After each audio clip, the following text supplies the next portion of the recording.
li ci yéenekaay yi ñu xëyandool tey jii ci àjjuma ji ñu àndi ceek Alaaji Assane Gueye. ak coppite régime politique gi nu jëm ci réew mi guerre ba tàmbali na xaat ci gis-gisu observateur ci yéenekaay bi Serigne Abdou Bara Dolly Mbacké naan ca gis nay député ci ñi fare nguur gi ñu àndul ci bi projet de loi ci it bu bisa wot ga dinañu wane seen ñàkk ànd googee Abdou Mbow moom it ba tey ak yéenekaay bu groupe Futurs Médias gis ne ñi nga xamante ni seen gis-gis soriwul ñu sew ñi rek ñooy xalaat ne boobee projet de loi jéego politique ko tax a jóg constitutionnaliste bi di Abdoulaye Dièye ba tey moom ak Obs ne li coow li bari yépp projet de loi bi jëm ci dindi fi premier ministre ak yeneen yeesal yi nga xamante ni ci wàllum cartam réew mi moom lay àndal du fi def lu may jur kàttan gu yokk ci président maanaam mu doon l'homme fort du régime opposition bi nag ci assemblée observateur ne ña ngay gis benn waa majorité gi ngir ñu contre boobee projet de loi waaye yéeni kaay bi nee na ñi ëpp ci ñoom majorité gi ànd nañu ca it ña ngay tàccu président groupe parlementaire Benno Bokk Yaakaar Aymérou Gningue ci Sud Quotidien di ci yëglu ak a joxe xalaatam ci tolluwaay réew mi rawatina dindim poste premier ministre mu ne du am benn njeexite bu bon ci liggéey bi te nag fii ci réew mi yàlla dëgg la bëgg xeetu régime bi nu fi am ba fii mooy bu kàttan nga farek président régime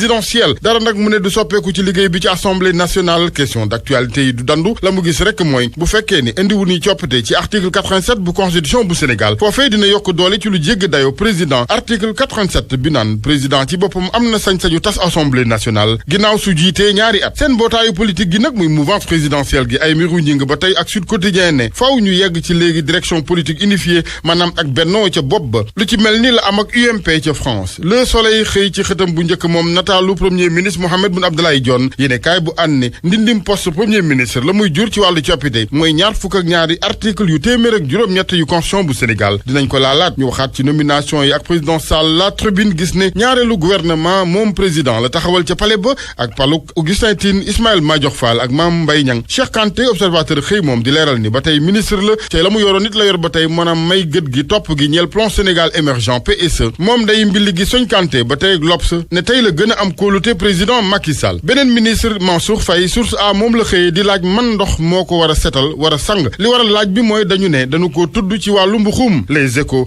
lam ko gisal moom Mansour Faye mooy doole ji yokku ci nguur gi soog a taxaw yéene kaay bi ne PUDC Puma Promoville CMU bourse familiale lépp ëmbi milliard ci loxoom la nekk Amadou Ba moom ñu jàpp ne dañu ko wàññil doole ndax DAGE di ministère affaires étrangères foqate nañu ko ci yoxoom Descos yéene kaay bi di Les Échos ne bawoo na léegi primature jëm ca ministère forces armées ga Sidiki Kaba jiite léegi enquête xëye ministère économique finance gi nu xar léegi ñaar ne nga duguro nataal di ñaar ñu nu ko séddale ci xët bu njëkk bu yéenekaay bi Abdoulaye Daouda Diallo ak Amadou Hott liggéeykat yi ñoom mbiri fonds commun yi waral jamono yi seen jiixi jaaxagunu nekkee xamunu fu nuy taxawee leneen ci yéenekaay di fitna gawoon te université Gaston Berger bu Ndar Les Échos ne assemblée générale université ga ginnaawam ndaje sàkku nanu ci recteur bi mu yóbbu mbiri ci yoon maanaam ñu kalaame ñu nu ci ràññee yépp ci yàq ak toj gi ñaan nanu it ñu ne su fitna yeewootee foofe recteur dal di woote wàllu jëmee ci takk der yi assemblée université gi sàkku it ci kilifa yi ñu tas ba ñu reconnaître di coordination des étudiants bu Saint-Louis waaye yooyu étudiant nag di tontu seen sëriñ soosé ci Le Quotidien ñu ne su dee am na kuréel gu ñu war a tas SAES la syndicat autonome enseignant du supérieur Le Quotidien ne UGB daara ji du saf léegi ku gëlëm jamono yi xamatul fu muy teg tànk waa SAES dakkal nañu fa njàngale mi personnel ba ñoom ca daara ja ne dootuñu nangu étudiants yi di leen saax-saaxee li ñu war a waxtaane ci réew mi mu ngi ci yéenekaay bi di réew mooy longue détention préventive yi maanaam ñi nga xamante ni ab diir ci kaso bi kenn du leen atte boobaak léegi lim bi yéeme lool ci Sénégal wàllu football ngoon Sénégal war a xam nu muy doxee ci CAN bi ñëw ci Égypte ngoon la tirage au sort bi ngir poule yi 18h ca Caire stade yéenekaay xëy dafa laaj ne Sénégal ndax dina mën a moytu poule bu saf ba di la groupe de la mort sunu lamb moom new turam lamb ji ak combat yu neex yu xaar amateur yi ñu ne rawatina weeru sulet gi régal dëgg lañu ko tuddee Modou Lo Eumeu Boy Niang 2 Lac 2 Reug-Reug Gris Bordeaux ak Diène Kaïré Quenchit ñu ne mu ngi xeeñ naka noonu Ama Tapha Tine ak it Gris Bordeaux Bombardier observateur moom xëy ci li waral blocage yi ñeel Ama Tapha Tine Bombardier Gris ak Papa Sow Siteu ca moo ne ñu ne ci ndorteelu saison bi Leewtoo production ci njiital Pape Thialis Faye defoon nañ fi bërit gu rëy yëgle combat yu rëy waaye ba sànq gala sax mun ko organiser coordonnateur